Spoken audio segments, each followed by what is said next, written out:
I have one question. When you are invited by somebody, Hmm. this week, my option to reply before you accept them is gone. Is that only on my end, or is that something you are experiencing also? So you receive a connection request, and then you want to reply before. You hit accept. Let's find out right now.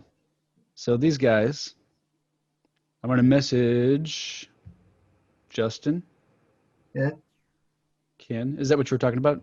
yeah. You have the message option. It's gone on my end. Maybe, I mean, I doubt all of these guys have open profiles. Let's just find out real quick. Do you know what an open profile is, Tracy? Yes. Okay, cool. Yeah, so that's not an open profile. It might just be, whoops, there we go.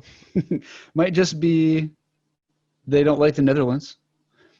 Or maybe, it's actually funny. I make a joke about that. Jer sometimes gets stuff in his account before I do, actually. Yeah. So maybe that's going to end up here. What are your thoughts, Jer, on, like, can I ask what's your strategy there with you get a connection request? Is it make sure that they're not going to just give you a sales pitch before you let them into your network? Yeah.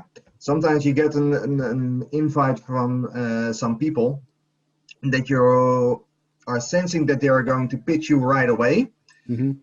But I find it polite if they took the effort of sending you a normal connection request with some contact information and why they want to contact you, and that you reply.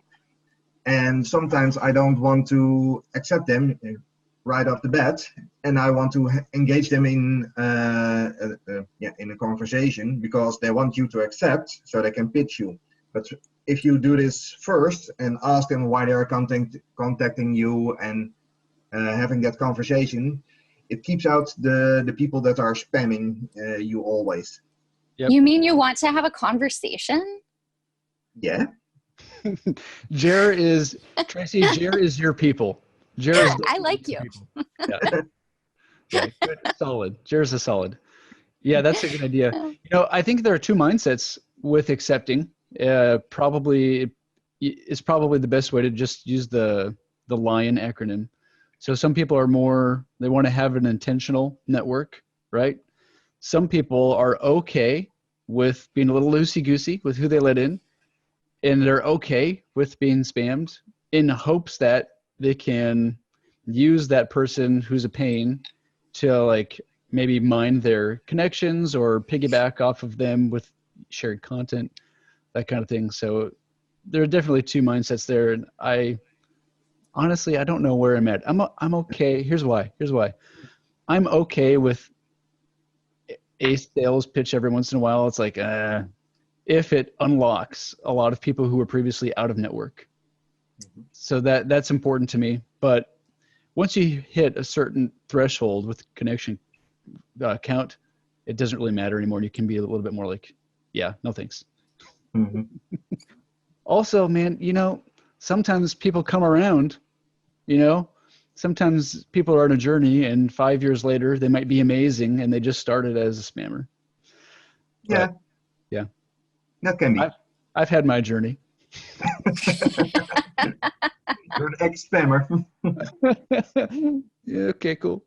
Yeah, that's a really good question, Jared. So I like what you described. I think that's really a valid thing for people to do, especially if they're not wanting to be aligned, especially if they want to have quality people in their network and be able to invest the time into building the relationships with that select group of people. It's very smart. With that, you got to come up with a like an acronym or something for that. Like that's like the Jer method or something.